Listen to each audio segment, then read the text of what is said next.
মানুষ অসুস্থ কেন হন? শারীরিক দুর্বলতার কারণে? না, মানুষ অসুস্থ হন তার মানসিকতার কারণে, তার বিবেকের কারণে, তার কর্মের কারণে, তার ক্রোধের কারণে। আর যখন কেউ সুস্থ হন, ঠিক হয়ে যান, তার মানে এটা নয় যে শুধু ওষুধের জন্য তিনি সুস্থ হয়েছেন।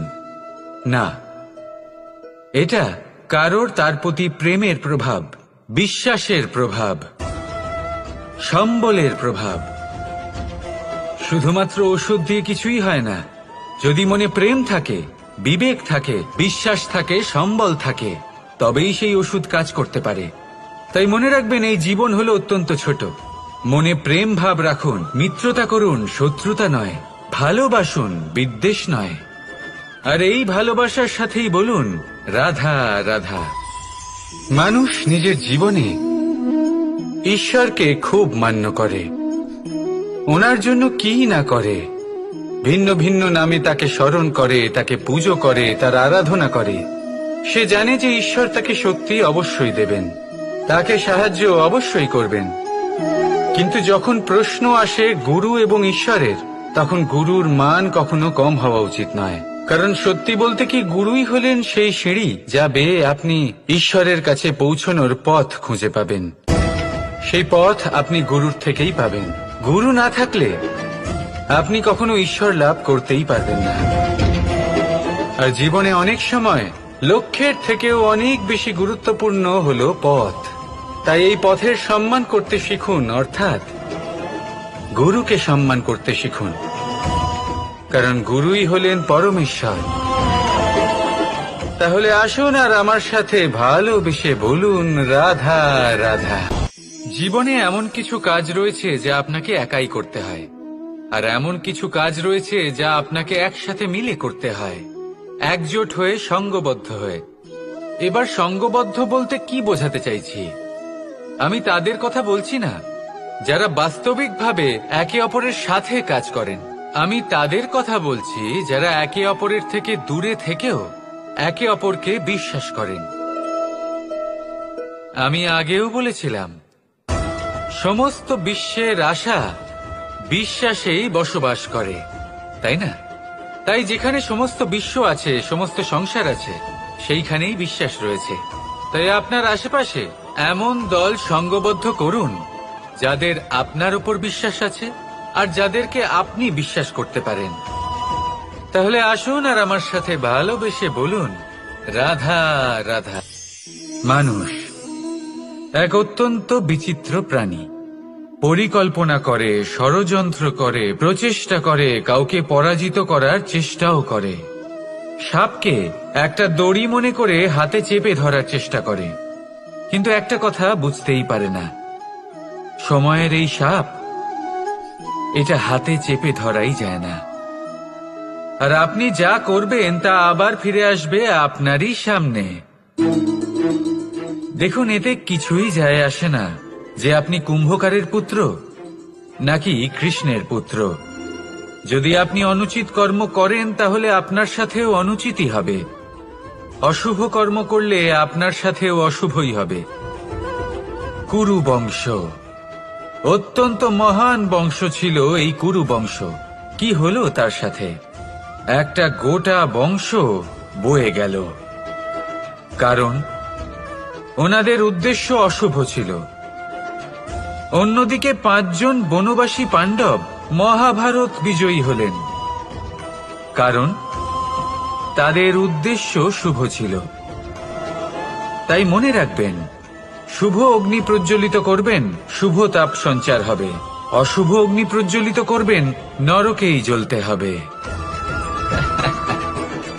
তাহলে আসুন আর আমার সাথে ভালোবেসে বলুন রাধা রাধা। আমরা যে মানুষকে চাই, যাকে আমরা ভালোবাসি, তাকে একটা উপহার অবশ্যই দিতে চাই। এমন এক উপহার যা ওনার ভালো লাগবে, যা শ্রেষ্ঠ হবে, অতি প্রিয় হবে, বহুমূল্য হবে, বা বলতে পারেন মূল্যবান হবে। তাই আমরা কি করি? আমরা বাজারে যাই, তার জন্য স্বর্ণ, আভূষণ, হিরে, মুক্ত এইসব নিয়ে আসি। কিন্তু এটাই কি সর্বশ্রেষ্ঠ উপহার? কখনোই নয়। সর্বশ্রেষ্ঠ উপহার হল স্বাধীনতা, তাকে নিজের মনের মতো বাঁচার স্বাধীনতা। যদি আপনি কাউকে স্বাধীনতা না দিতে পারেন, তাহলে সে কোথাও না কোথাও বন্দী হয়ে যায়, তার বিকাশ কোথাও না কোথাও আটকে যায়। কিন্তু যদি আপনি কাউকে স্বাধীনতা দিতে পারেন, তাহলে আপনি দেখবেন ও সমস্ত সংসারকে, এই জীবনকে নিজের দৃষ্টিভঙ্গি দিয়ে দেখবে, বুঝবে যে কোনটা হলো উচিত আর কোনটা হলো অনুচিত, আর এটাই হলো সর্বশ্রেষ্ঠ। আর এবার যদি কাউকে স্বাধীনতার মাধ্যমে এত বড় একটা শক্তি দিতে পারেন, তাহলে আপনি আমাকে বলুন, এর থেকে বড় উপহার আর কি হতে পারে? আসুন আর আমার সাথে ভালোবেসে বলুন, রাধা রাধা। আপনার জীবনে আপনার প্রকৃত বন্ধু আসলে কে? আপনার সব থেকে শ্রেষ্ঠ মিত্র আসলে কে? তিনি যিনি সময় এলে পরে আপনাকে সাহায্য করেন, নাকি তিনি যিনি সময় এলে পরে আপনাকে অর্থ দেন? দেখুন, আমরা হলাম মানুষ, আমাদের জীবনে লেনদেন চলতেই থাকে, এটা আমাদের জীবনের অভিন্ন অংশ। কিন্তু অনেক সময় এমন হয় যে আমরা তাকেই নিজের প্রকৃত বন্ধু বলে মনে করি, যিনি আমাদের একটা বহুমূল্য উপহার দেন, ঠিক কিনা? এবার আপনার জীবনে সেই বহুমূল্য উপহার কোনটা, ওই অমূল্য মিত্র আসলে কে, সেই সিদ্ধান্ত হলো আপনার। কিন্তু যদি আপনি আমাকে জিজ্ঞেস করেন, তাহলে আমার মতে স্বর্ণ, হিরে, মুক্ত, ধন এগুলো বহুমূল্য নয়। বহুমূল্য হলো সঙ্গ, যখন আপনি একা হয়ে যাবেন, সময়, যখন আপনার তাকে প্রয়োজন হবে, সমর্পণ, যখন আপনার বিশ্বাসের প্রয়োজন পড়বে। যে মানুষ আপনার প্রতি এই 3 গুণ প্রদর্শন করেন, যিনি আপনার কঠিন সময়ে আপনাকে অবশ্যই সঙ্গ দেবেন, যখন আপনার প্রয়োজন পড়বে আপনাকে অবশ্যই সময় দেবেন, আপনার প্রতি সম্পূর্ণ সমর্পিত থাকবেন, সেই হলো আপনার আসল মিত্র, সেই হলো আপনার প্রকৃত বন্ধু। কারণ সত্যি বললে, বন্ধুত্বের অর্থই হলো নিজেকে সম্পূর্ণরূপে কারোর কাছে সমর্পণ করে দেওয়া। তাই আপনার সেই বন্ধুর জন্য নিজের প্রাণ উজাড় করে দিন, আর ভালোবেসে বলুন, রাধা রাধা। পিতা আর পুত্রের সম্পর্ক অত্যন্ত মধুর হয়ে থাকে। পিতা স্বপ্ন দেখেন, তাকে পূর্ণ করার সকল সম্ভাব্য চেষ্টা করেন, কিন্তু তাও অনেক সময় ওনার স্বপ্ন অপূর্ণ থেকে যায়। তখন পিতা ভাবেন যে স্বপ্ন উনি পূর্ণ করতে পারেননি, ওনার সন্তান তা অবশ্যই পূরণ করবে। যে স্থানে উনি কখনো পৌঁছতে পারেননি, সেই স্থানে ওনার পুত্র অবশ্যই পৌঁছবে।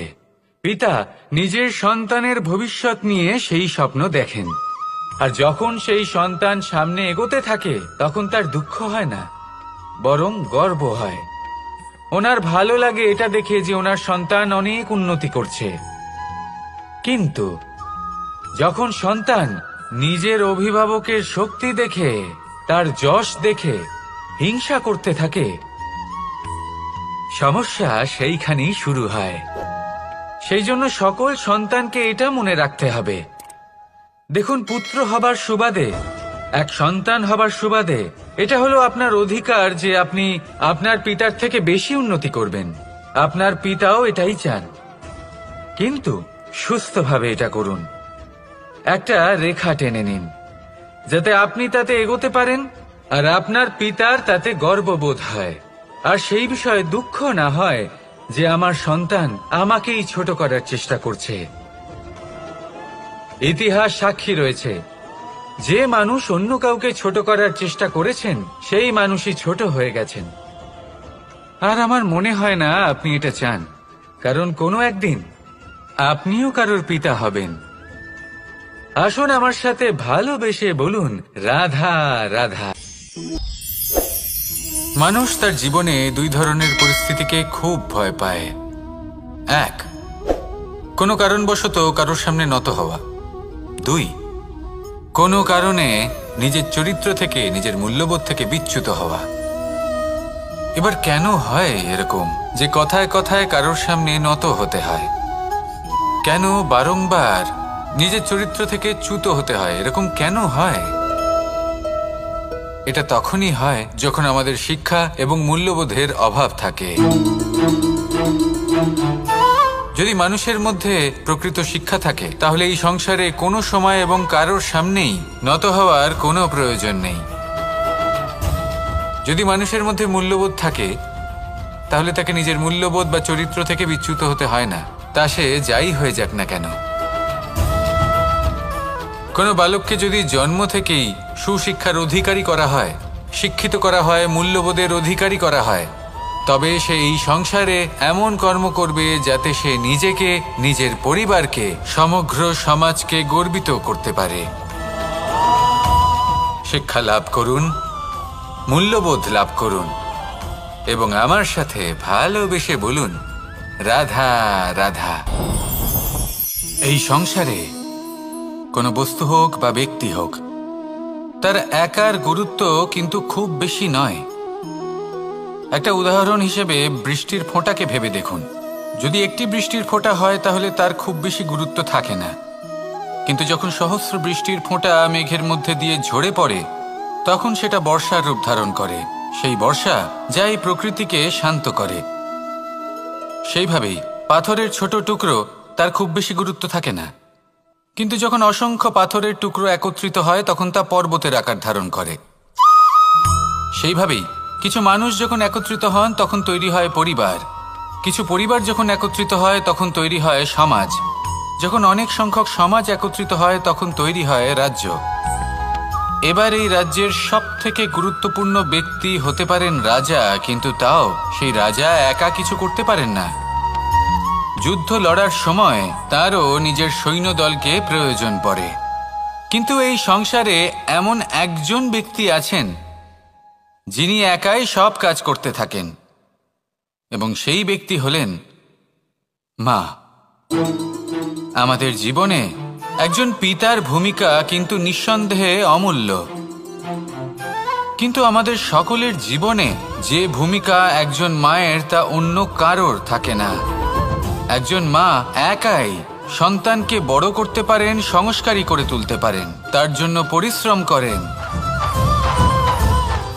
আর এত কিছু কাজ করার পরেও তার কাজের জন্য তিনি প্রশংসা অবশ্য পান না। উল্টে যদি সেই সন্তান অনুচিত পথে চালিত হয়, অনুচিত কর্ম করে, তখন সেই মাকেই অপবাদের পাত্র হয়ে উঠতে হয়। আমাদের জীবনে মায়ের যোগদান কতটা সেটা বুঝুন। আপনাকে বড় করে তোলার জন্য উনি কতটা পরিশ্রম করেছেন সেটা বুঝুন। আজ থেকে, এখন থেকে, এই মুহূর্ত থেকে মাকে সম্মান করতে শিখুন। যখন সময় পাবেন, যখন সুযোগ হবে, তখন তার প্রশংসা করুন, ওনারও ভালো লাগবে। আর মায়ের এই মমতার জন্য, তার এই ভূমিকার জন্য আসুন সবাই মিলে আমরা তাকে প্রণাম করি, আর সকলে মিলে ভালোবেসে বলি, রাধা রাধা। মানুষের মানসিকতা এমন হয় যে সে যতটা করে আশা করে যে তার থেকে অনেক বেশি তার বদলে সে পাবে। দেখুন, সবকিছুই আপনার ভাবনা চিন্তার উপর নির্ভর করছে। আপনি যদি ফলের বিষয়ে ভেবে কর্ম করতে থাকেন তাহলে সেটা অনুচিত। জীবনের আসল আনন্দ হলো নিজের কর্ম করতে থাকা, ফলের চিন্তা করা উচিত নয়। যদি আপনি এরকম ভাবেন যে আমি এতটা করছি, আমার এতটা পাওয়া উচিত, সেই ভাবনা অনুচিত। যদি আপনি সেবার মানসিকতা নিয়ে কর্ম করতে থাকেন, কর্মচক্রে প্রবাহিত হন, যদি আপনি এমন ভাবনা রাখেন যে আমি এতটা পাচ্ছি তাই এর থেকে অনেক বেশি আমি কর্ম করব, তাহলে নিশ্চিতরূপে আপনি যতটা করছেন তার থেকে অনেক বেশি আপনি পাবেন, আপনার আশার থেকে অনেক বেশি আপনি পাবেন। শুধু জীবনে অনেক বেশি কাজ করতে থাকুন, ফলের চিন্তা করবেন না। আর মনে রাখবেন, এই ভাবনাই সব থেকে বড় বীজ। কর্মের উপর বিশ্বাস রাখুন, জীবনে যা যা আপনি চান সবই সুখময় হবে। আসুন আর আমার সাথে ভালোবেসে বলুন, রাধা রাধা। আপনি কখনো পর্বতের শিখরে উঠেছেন? আপনি দেখতে পাবেন পর্বতের পদতলে প্রচুর সুন্দর ফুল রয়েছে, সবুজ বনানী রয়েছে। যত আপনি ওপরে উঠতে থাকবেন তত ফুল কমতে থাকবে, সবুজ বনানী কমতে থাকবে। আরো কিছুটা ওপরে উঠলে কাঁটা জাতীয় গাছ দেখতে পাবেন, শুকনো গাছ দেখতে পাবেন। আরো যদি ওপরে ওঠেন তাহলে পাষাণ দেখতে পাবেন। আরো ওপরে উঠলে হিমখণ্ড দেখতে পাবেন। এই যে পর্বত, তা মনুষ্য জীবনের সবথেকে উত্তম উদাহরণ। মানুষ যখন সাফল্যের শিখরে পৌঁছতে চান, মহানুভবতার শিখরে পৌঁছতে চান, পথে যত আস্তে আস্তে উপরে উঠতে থাকেন, ততই ভৌতিক বস্তু তার থেকে বিচ্ছিন্ন হতে থাকে। যদি তিনি সেই ভৌতিক বস্তুগুলি ত্যাগ না করতে পারেন, তাহলে কখনোই সেই স্থানে পৌঁছতে পারবেন না। আর মানুষ যদি উচিত ত্যাগ করতে পারেন, পথে অগ্রসর হতে থাকেন, এগোতে থাকেন, তাহলে একদিন না একদিন তিনি মহানুভবতার, জ্ঞানের, সাফল্যের হিমের স্বাদ অবশ্যই লাভ করবেন। মনে রাখবেন, মানব জীবনের ত্যাগ হলো অত্যন্ত গুরুত্বপূর্ণ অংশ। আসুন আমার সাথে ভালোবেসে বলুন, রাধা রাধা। আপনি কখনো কোনো বাজকে নিজের বাসা বানাতে দেখেছেন? এই বাজ যখনই কোনো বাসা বানায়, তখন উঁচু গাছের ডালে বা কোনো পর্বতের শিখরে বাসা বানায়, অনেক উচ্চতায়। আর সেখানে তার সন্তানও জন্মগ্রহণ করে। যখন এই সন্তানেরা জন্মায়, তখন এই বাজ খুবই ভালোবেসে এবং খুব সাবধানে এদের পালন পোষণ করে। নিজের ঠোঁট দিয়ে তাদের ঠোঁটে খাবার পরিবেশন করে। কিন্তু যেই সেই সন্তানেরা হৃষ্টপুষ্ট হয়ে যায় এবং সেই কথা বাজ নিজে বুঝতে পেরে যায়, সেই বাজ নিজেই সেই বাসা ছিন্ন ভিন্ন করে দেয়। সেই সন্তান যাদের সবেমাত্র ডানা গজিয়েছে, কিভাবে উঠতে হয় তারা জানে না, সেই সন্তানগুলিকে উচ্চতা থেকে ঠেলে দেয়।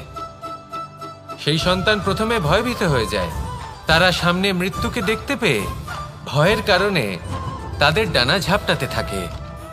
আর সেই প্রক্রিয়াতেই সেই সন্তানগুলি উড়তে শুরু করে দেয়। এবার এই ঘটনায় আমরা কি শিক্ষা পেতে পারি? এটাই, যদি আপনি মাতা পিতা হন, তাহলে নিজের সন্তানকে অবশ্যই স্নেহ করুন, কিন্তু তাদেরকে নিজের আঁচলের তলায় বেঁধে রাখবেন না। যদি আপনি চান আপনার সন্তান জীবনে উন্নতি করুক, তাহলে নিজের মুঠো থেকে তাদের স্বতন্ত্র করে দিন। এই সংসারে সংঘর্ষ করতে দিন। সেই সন্তান নিজেই বুঝতে পারবে যে জন্মের সময় পাওয়া ডানা কি করে ব্যবহার করতে হয়।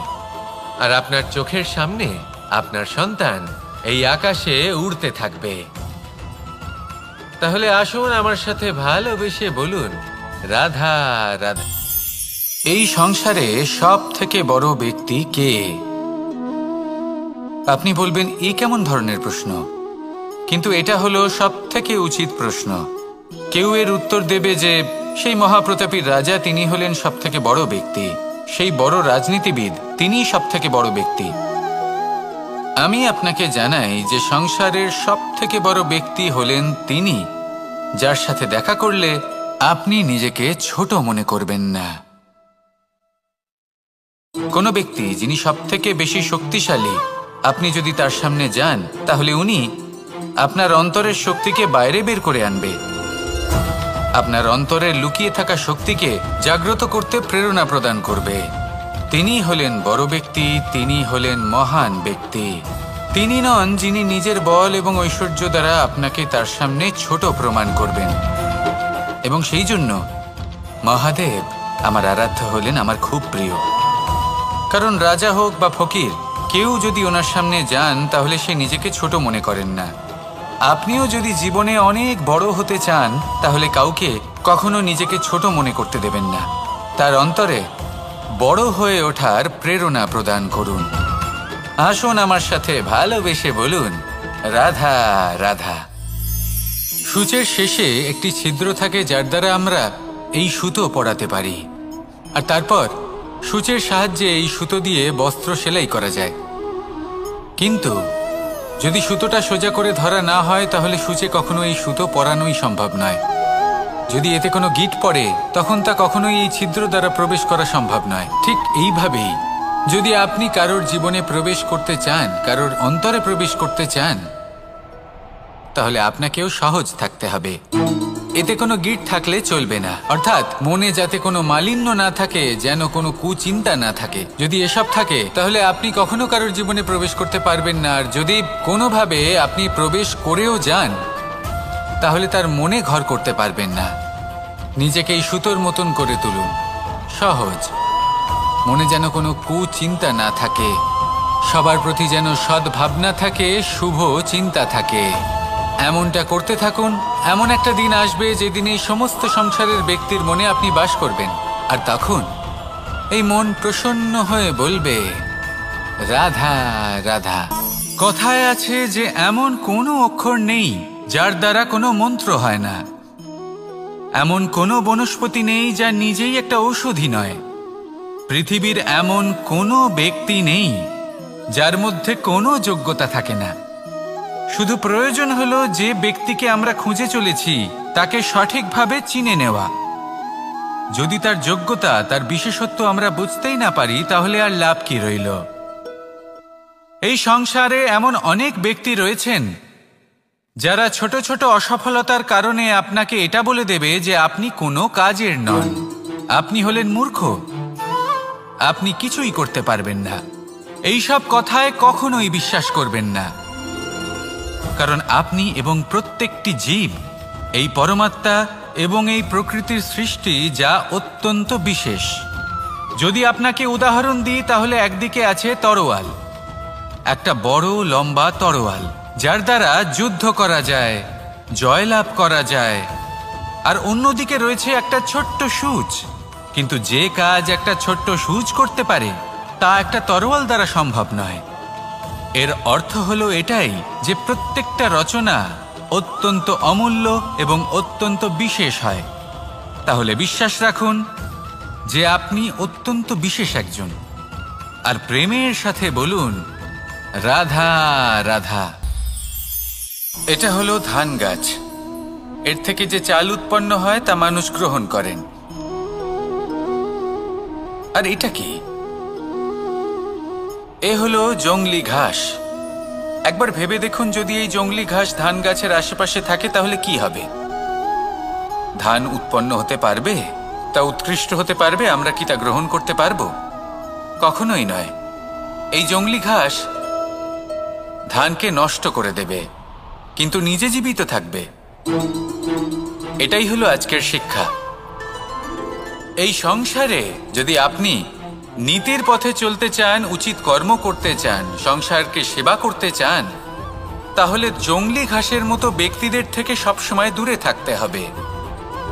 সেই ব্যক্তি যারা দুর্নীতি এবং মিথ্যা দ্বারা পরিপূর্ণ, যাদের ব্যবহার অশুভ, যাদের অনেক অশুভ গুণ রয়েছে, তারা সঠিক নয়।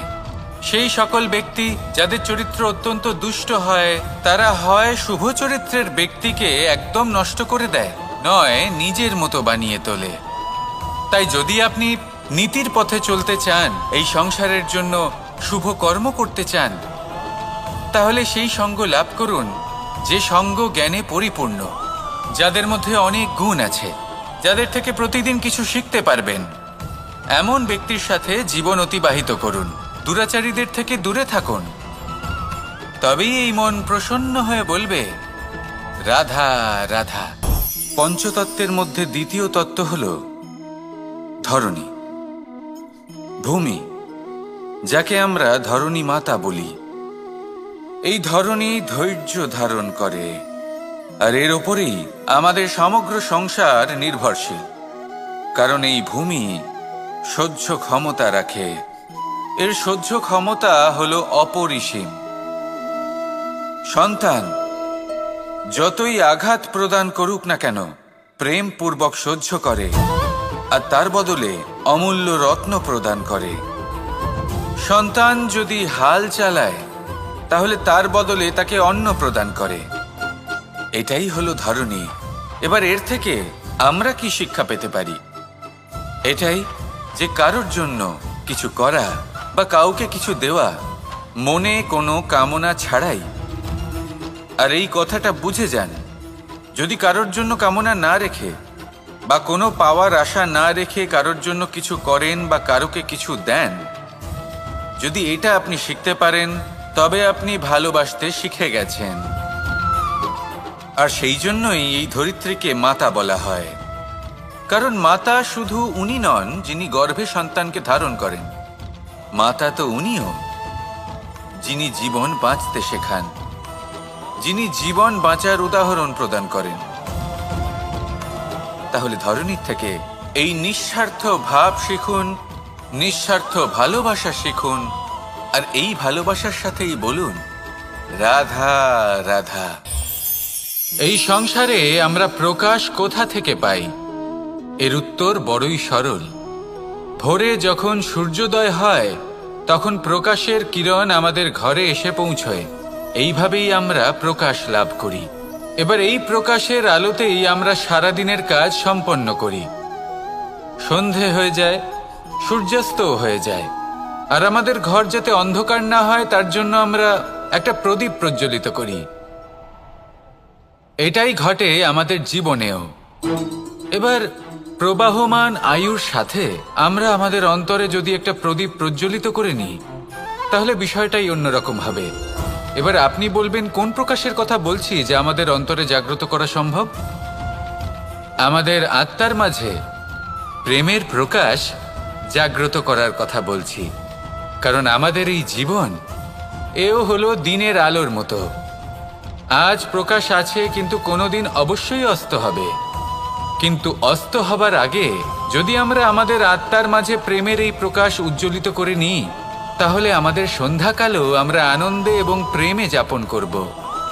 তাহলে আসুন আর আমার সাথে ভালোবেসে বলুন রাধা রাধা। লোকে বলে জীবনে মেলামেশা করা অত্যন্ত আবশ্যক। এতে সম্পর্কের আধারও হয়, আবার ব্যবসাও চলে। কিন্তু সবচেয়ে বেশি গুরুত্বপূর্ণ হলো ব্যবহার। তাই এই বিষয়ে ভাবুন, আপনার জীবনে কে আপনার সাথে মেলামেশা করবে তা নিশ্চিত করে সময়। আপনি আপনার জীবনে কার সাথে মেলামেশা করবেন তা নিশ্চিত করবে আপনার হৃদয়। আপনি যাদের সাথে মিশছেন তাদের হৃদয়ে আপনি কতক্ষণ থাকবেন তা নিশ্চিত করবে আপনার ব্যবহার। নিজের ব্যবহার ভালো রাখুন, সব ভালোই হবে। রাধা। মানুষ তার জীবনে দুই ধরনের পরিস্থিতিকে খুব ভয় পায়। এক, কোনো কারণবশত কারোর সামনে নত হওয়া। দুই, কোনো কারণে নিজের চরিত্র থেকে, নিজের মূল্যবোধ থেকে বিচ্যুত হওয়া। এবার কেন হয় এরকম যে কথায় কথায় কারোর সামনে নত হতে হয়? কেন বারংবার নিজের চরিত্র থেকে চ্যুত হতে হয়? এরকম কেন হয়? এটা তখনই হয় যখন আমাদের শিক্ষা এবং মূল্যবোধের অভাব থাকে। যদি মানুষের মধ্যে প্রকৃত শিক্ষা থাকে তাহলে এই সংসারে কোনো সময় এবং কারোর সামনেই নত হওয়ার কোনো প্রয়োজন নেই। যদি মানুষের মধ্যে মূল্যবোধ থাকে তাহলে তাকে নিজের মূল্যবোধ বা চরিত্র থেকে বিচ্যুত হতে হয় না, তা সে যাই হয়ে যাক না কেন। কোনো বালককে যদি জন্ম থেকেই সুশিক্ষার অধিকারী করা হয়, শিক্ষিত করা হয়, মূল্যবোধের অধিকারী করা হয়, তবে সে এই সংসারে এমন কর্ম করবে যাতে সে নিজেকে, নিজের পরিবারকে, সমগ্র সমাজকে গর্বিত করতে পারে। শিক্ষা লাভ করুন, মূল্যবোধ লাভ করুন এবং আমার সাথে ভালোবেসে বলুন রাধা রাধা। এই সংসারে কোনো বস্তু হোক বা ব্যক্তি হোক, তার একার গুরুত্ব কিন্তু খুব বেশি নয়। একটা উদাহরণ হিসেবে বৃষ্টির ফোঁটাকে ভেবে দেখুন। যদি একটি বৃষ্টির ফোঁটা হয় তাহলে তার খুব বেশি গুরুত্ব থাকে না, কিন্তু যখন সহস্র বৃষ্টির ফোঁটা মেঘের মধ্যে দিয়ে ঝরে পড়ে তখন সেটা বর্ষার রূপ ধারণ করে। সেই বর্ষা যা এই প্রকৃতিকে শান্ত করে। সেইভাবেই পাথরের ছোট টুকরো, তার খুব বেশি গুরুত্ব থাকে না, কিন্তু যখন অসংখ্য পাথরের টুকরো একত্রিত হয় তখন তা পর্বতের আকার ধারণ করে। সেইভাবেই কিছু মানুষ যখন একত্রিত হন তখন তৈরি হয় পরিবার, কিছু পরিবার যখন একত্রিত হয় তখন তৈরি হয় সমাজ, যখন অনেক সংখ্যক সমাজ একত্রিত হয় তখন তৈরি হয় রাজ্য। এবার এই রাজ্যের সবথেকে গুরুত্বপূর্ণ ব্যক্তি হতে পারেন রাজা, কিন্তু তাও সেই রাজা একা কিছু করতে পারেন না। যুদ্ধ লড়ার সময় তারও নিজের সৈন্যদলকে প্রয়োজন পড়ে। কিন্তু এই সংসারে এমন একজন ব্যক্তি আছেন যিনি একাই সব কাজ করতে থাকেন, এবং সেই ব্যক্তি হলেন মা। আমাদের জীবনে একজন পিতার ভূমিকা কিন্তু নিঃসন্দেহে অমূল্য, কিন্তু আমাদের সকলের জীবনে যে ভূমিকা একজন মায়ের তা অন্য কারোর থাকে না। একজন মা একাই সন্তানকে বড় করতে পারেন, সংস্কারী করে তুলতে পারেন, তার জন্য পরিশ্রম করেন। আর এত কিছু কাজ করার পরেও তার কাজের জন্য তিনি প্রশংসা অবশ্য পান না। উল্টে যদি সেই সন্তান অনুচিত পথে চালিত হয়, অনুচিত কর্ম করে, তখন সেই মাকেই অপবাদের পাত্র হয়ে উঠতে হয়। আমাদের জীবনে মায়ের যোগদান কতটা সেটা বুঝুন। আপনাকে বড় করে তোলার জন্য উনি কতটা পরিশ্রম করেছেন সেটা বুঝুন। আজ থেকে, এখন থেকে, এই মুহূর্ত থেকে মাকে সম্মান করতে শিখুন। যখন সময় পাবেন, যখন সুযোগ হবে, তখন তার প্রশংসা করুন, ওনারও ভালো লাগবে। আর মায়ের এই মমতার জন্য, তার এই ভূমিকার জন্য আসুন সবাই মিলে আমরা তাকে প্রণাম করি, আর সকলে মিলে ভালোবেসে বলি রাধা রাধা। মানুষের মানসিকতা এমন হয় যে সে যতটা করে আশা করে যে তার থেকে অনেক বেশি তার বদলে সে পাবে। দেখুন, সবকিছুই আপনার ভাবনা চিন্তার উপর নির্ভর করছে। আপনি যদি ফলের বিষয়ে ভেবে কর্ম করতে থাকেন তাহলে সেটা অনুচিত। জীবনের আসল আনন্দ হলো নিজের কর্ম করতে থাকা, ফলের চিন্তা করা উচিত নয়। যদি আপনি এরকম ভাবেন যে আমি এতটা করছি, আমার এতটা পাওয়া উচিত, সেই ভাবনা অনুচিত। যদি আপনি সেবার মানসিকতা নিয়ে কর্ম করতে থাকেন, কর্মচক্রে প্রবাহিত হন, যদি আপনি এমন ভাবনা রাখেন যে আমি এতটা পাচ্ছি তাই এর থেকে অনেক বেশি আমি কর্ম করব, তাহলে নিশ্চিত রূপে আপনি যতটা করছেন তার থেকে অনেক বেশি আপনি পাবেন, আপনার আশার থেকে অনেক বেশি আপনি পাবেন। শুধু জীবনে অনেক বেশি কাজ করতে থাকুন, ফলের চিন্তা করবেন না। আর মনে রাখবেন, এই ভাবনাই সব থেকে বড় বীজ। কর্মের উপর বিশ্বাস রাখুন, জীবনে যা যা আপনি চান সবই সুখময় হবে। আসুন আর আমার সাথে ভালোবেসে বলুন রাধা রাধা। আপনি কখনো পর্বতের শিখরে উঠেছেন? আপনি দেখতে পাবেন পর্বতের পদতলে প্রচুর সুন্দর ফুল রয়েছে, সবুজ বনানী রয়েছে। যত আপনি ওপরে উঠতে থাকবেন তত ফুল কমতে থাকবে, সবুজ বনানী কমতে থাকবে। আরো কিছুটা ওপরে উঠলে কাঁটা জাতীয় গাছ দেখতে পাবেন, শুকনো গাছ দেখতে পাবেন। আরো যদি ওপরে ওঠেন তাহলে পাষাণ দেখতে পাবেন। আরো উপরে উঠলে হিমখণ্ড দেখতে পাবেন। এই যে পর্বত, তা মনুষ্য জীবনের সব থেকে উত্তম উদাহরণ।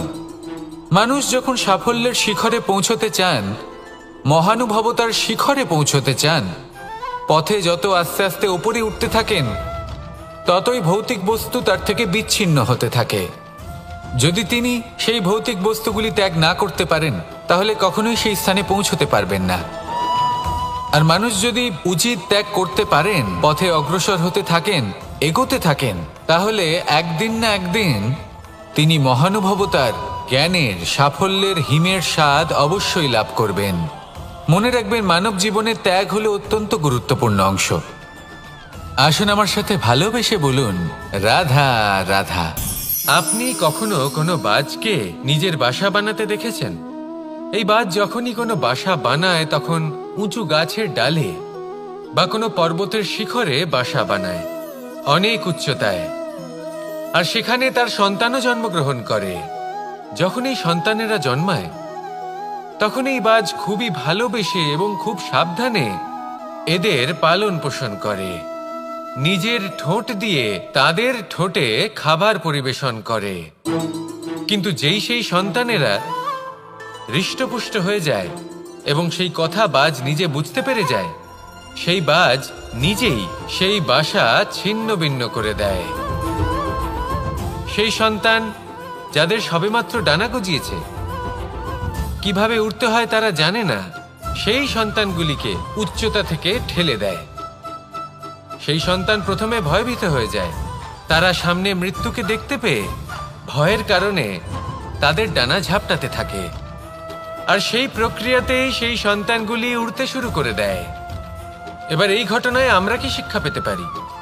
এটাই, যদি আপনি মাতা পিতা হন তাহলে নিজের সন্তানকে অবশ্যই স্নেহ করুন, কিন্তু তাদেরকে নিজের আঁচলের তলায় বেঁধে রাখবেন না। যদি আপনি চান আপনার সন্তান জীবনে উন্নতি করুক, তাহলে নিজের মুঠো থেকে তাদের স্বতন্ত্র করে দিন। এই সংসারে সংঘর্ষ করতে দিন। সেই সন্তান নিজেই বুঝতে পারবে যে জন্মের সময় পাওয়া ডানা কি করে ব্যবহার করতে হয়। আর আপনার চোখের সামনে আপনার সন্তান এই আকাশে উড়তে থাকবে। তাহলে আসুন আমার সাথে ভালোবেসে বলুন, রাধা রাধা। এই সংসারে সব থেকে বড় ব্যক্তি কে? আপনি বলবেন এ কেমন ধরনের প্রশ্ন, কিন্তু এটা হলো সব থেকে উচিত প্রশ্ন। কেউ এর উত্তর দেবে যে সেই মহাপ্রতাপী রাজা, তিনি হলেন সব থেকে বড় ব্যক্তি, সেই বড় রাজনীতিবিদ, তিনিই সব থেকে বড় ব্যক্তি। আমি আপনাকে জানাই যে সংসারের সব থেকে বড় ব্যক্তি হলেন তিনি, যার সাথে দেখা করলে আপনি নিজেকে ছোট মনে করবেন না। কোনো ব্যক্তি যিনি সব থেকে বেশি শক্তিশালী, আপনি যদি তার সামনে যান তাহলে উনি আপনার অন্তরের শক্তিকে বাইরে বের করে আনবে, আপনার অন্তরের লুকিয়ে থাকা শক্তিকে জাগ্রত করতে প্রেরণা প্রদান করবে। তিনি হলেন বড় ব্যক্তি, তিনি হলেন মহান ব্যক্তি। তিনি নন যিনি নিজের বল এবং ঐশ্বর্য দ্বারা আপনাকে তার সামনে ছোট প্রমাণ করবেন। এবং সেই জন্য মহাদেব আমার আরাধ্য হলেন আমার খুব প্রিয়। কারণ রাজা হোক বা ফকির, কেউ যদি ওনার সামনে যান তাহলে সে নিজেকে ছোট মনে করেন না। আপনিও যদি জীবনে অনেক বড় হতে চান তাহলে কাউকে কখনো নিজেকে ছোট মনে করতে দেবেন না। তার অন্তরে বড় হয়ে ওঠার প্রেরণা প্রদান করুন। আসুন আমার সাথে ভালোবেসে বলুন, রাধা রাধা। সূচের শেষে একটি ছিদ্র থাকে যার দ্বারা আমরা এই সুতো পরাতে পারি, আর তারপর সূচের সাহায্যে এই সুতো দিয়ে বস্ত্র সেলাই করা যায়। কিন্তু যদি সুতোটা সোজা করে ধরা না হয় তাহলে সূচে কখনো এই সুতো পরানোই সম্ভব নয়। যদি এতে কোনো গিঁট পড়ে তখন তা কখনোই এই ছিদ্র দ্বারা প্রবেশ করা সম্ভব নয়। ঠিক এইভাবেই যদি আপনি কারোর জীবনে প্রবেশ করতে চান, কারোর অন্তরে প্রবেশ করতে চান, তাহলে আপনাকেও সহজ থাকতে হবে। এতে কোনো গিঁট থাকলে চলবে না, অর্থাৎ মনে যাতে কোনো মালিন্য না থাকে, যেন কোনো কুচিন্তা না থাকে। যদি এসব থাকে তাহলে আপনি কখনো কারোর জীবনে প্রবেশ করতে পারবেন না। আর যদি কোনোভাবে আপনি প্রবেশ করেও যান তাহলে তার মনে ঘর করতে পারবেন না। নিজেকে এই সুতোর মতন করে তুলুন, সহজ। মনে যেন কোনো কুচিন্তা না থাকে, সবার প্রতি যেন সদ্ভাবনা থাকে, শুভ চিন্তা থাকে। এমনটা করতে থাকুন।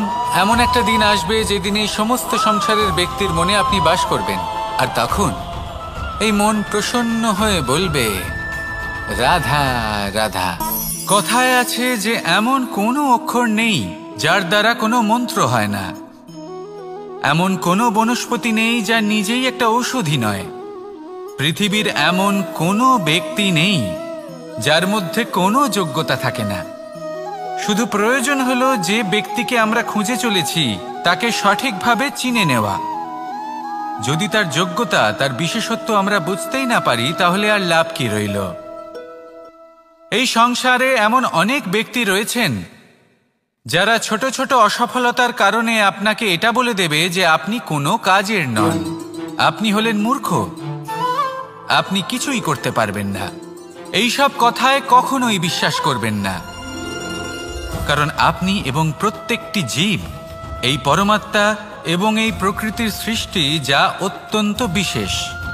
যদি আপনাকে উদাহরণ দিই তাহলে একদিকে আছে তরোয়াল, একটা বড় লম্বা তরোয়াল যার দ্বারা যুদ্ধ করা যায়, জয়লাভ করা যায়। আর অন্যদিকে রয়েছে একটা ছোট্ট সূচ, কিন্তু যে কাজ একটা ছোট্ট সূচ করতে পারে তা একটা তরোয়াল দ্বারা সম্ভব নয়। এর অর্থ হলো এটাই যে প্রত্যেকটা রচনা অত্যন্ত অমূল্য এবং অত্যন্ত বিশেষ হয়। তাহলে বিশ্বাস রাখুন, যে আপনি অত্যন্ত বিশেষ একজন, আর প্রেমের সাথে বলুন রাধা রাধা।